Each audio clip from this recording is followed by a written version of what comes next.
सविनय जय भीम. मी सोन कांबळे. बरेचसे दिवसानंतर परत मी आपणासमोर आलो, त्याच्याबद्दल क्षमस्व.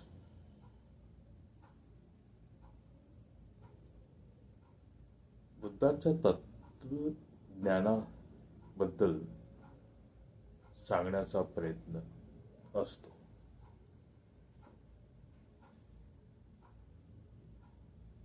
14 ऑक्टोबर 1956ला डॉक्टर बाबासाहेब आंबेडकरांनी बौद्ध धर्म दिला. त्याप्रमाणे आपण बुद्धांचे तत्वज्ञान कशा पद्धतीने आचरणात आणणे गरजेचे आहे ते सांगण्याचा प्रयत्न आहे. बुद्धांचा तत्वज्ञान हा अथांग महासागर एवढा आहे. त्याच्यातून प्रत्येकाने जसे पाहिजे तसे घेऊन आपले जीवन सुखकारक आणि आनंदमय करण्याचा उद्दिष्ट हा डॉक्टर बाबासाहेब आंबेडकरांचा आणि तथागत बुद्धांचा आहे.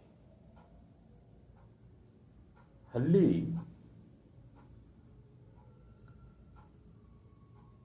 1956 नंतर बुद्धांचे तत्वज्ञान सांगण्यासाठी भंते कमी होते आणि नव्हते.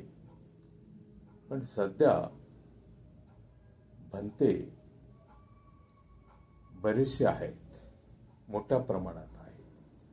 ते भगवान बुद्धांचा अभ्यास केलेले आहेत, परिपूर्ण अभ्यास केलेले आहेत, म्हणून ते बुद्ध तत्वज्ञानाचा प्रचार करत आहेत.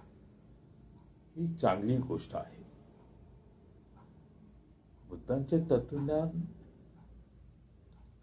असे आहे की ती जगण्याची कला शिकवते प्रत्येकाला,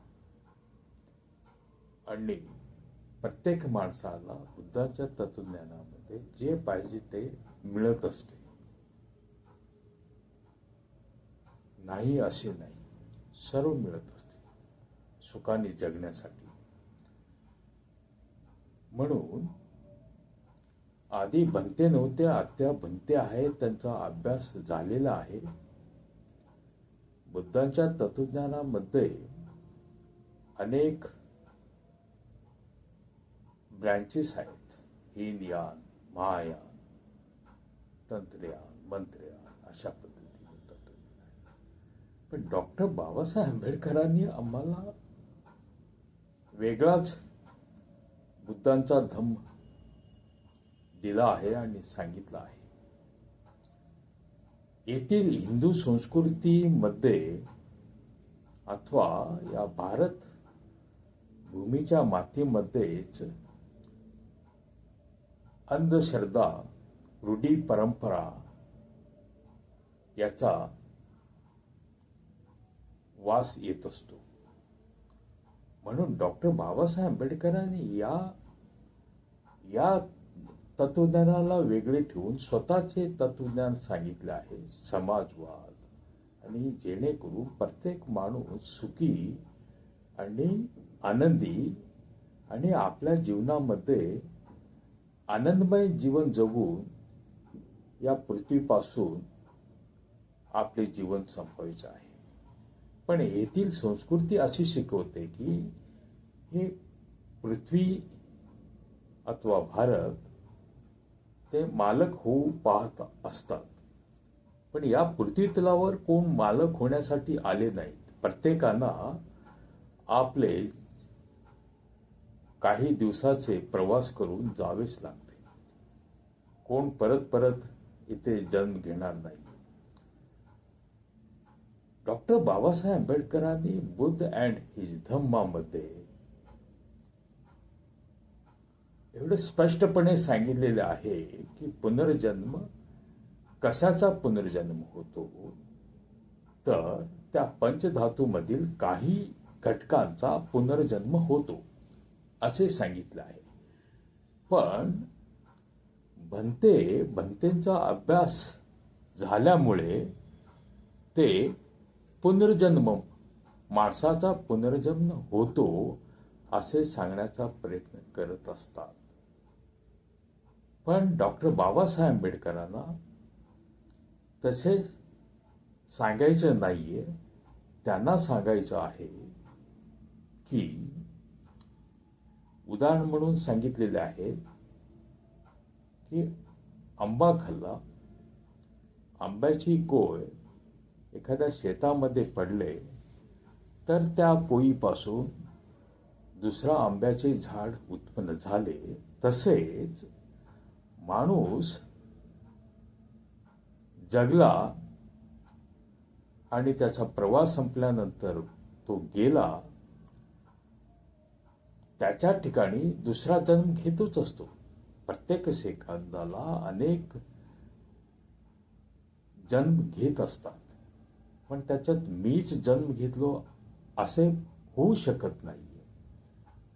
म्हणून डॉक्टर बाबासाहेब आंबेडकर आणि बुद्ध पण वास्तववादी गोष्टीकडे लक्ष देण्यासाठी सांगितलेले आहे. तरी पण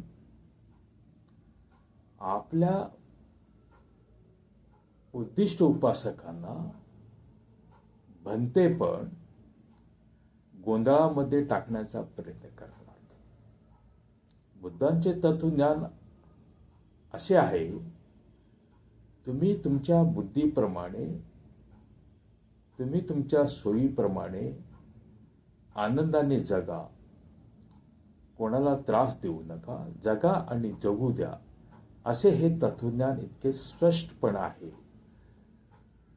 हे असताना पण परत पुनर्जन्म असे तसे असे अनेक गोष्टी सांगत असतात.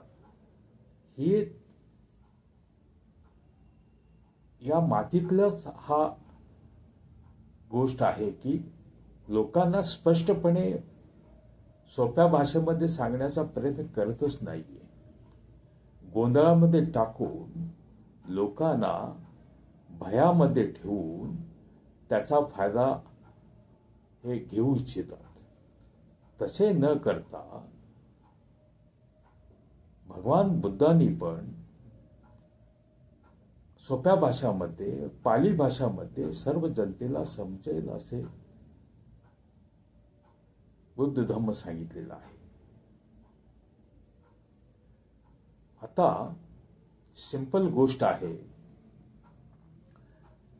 डॉक्टर बाबासाहेब आंबेडकर घडले अथवा महात्मा फुले घडले, हा ब्रिटिश भारतात आल्यानंतर आलेमुळे महात्मा फुले शिकले. महात्मा फुले नंतर डॉक्टर बाबासाहेब आंबेडकरांनी शिकले. हे सर्व शिकल्यानंतर तरच या सर्व गोष्टी घडलेल्या आहेत. पृथ्वी तलावर या गोष्टी निसर्गाने घडवून आणत असतात. त्या त्या परिस्थितीला कसे पाहिजे तसे घडत असते. जर ब्रिटिश आले नसते तर शिक्षण मिळालं नसतं, आणि शिक्षण मिळाले नसते तर असा विकास झाला नसता. ही सिंपल गोष्ट आहे. डॉक्टर बाबासाहेब आंबेडकर घडले तर असेच काही घडले नाहीये.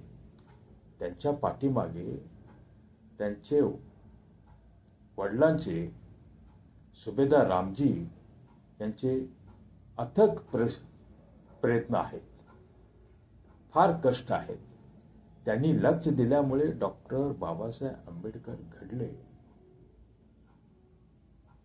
म्हणून या सर्व गोष्टी होऊ शकल्या नाही की कोणी स्वप्नात आले आणि त्यांनी आशीर्वाद दिला म्हणून घडले, असे नाही.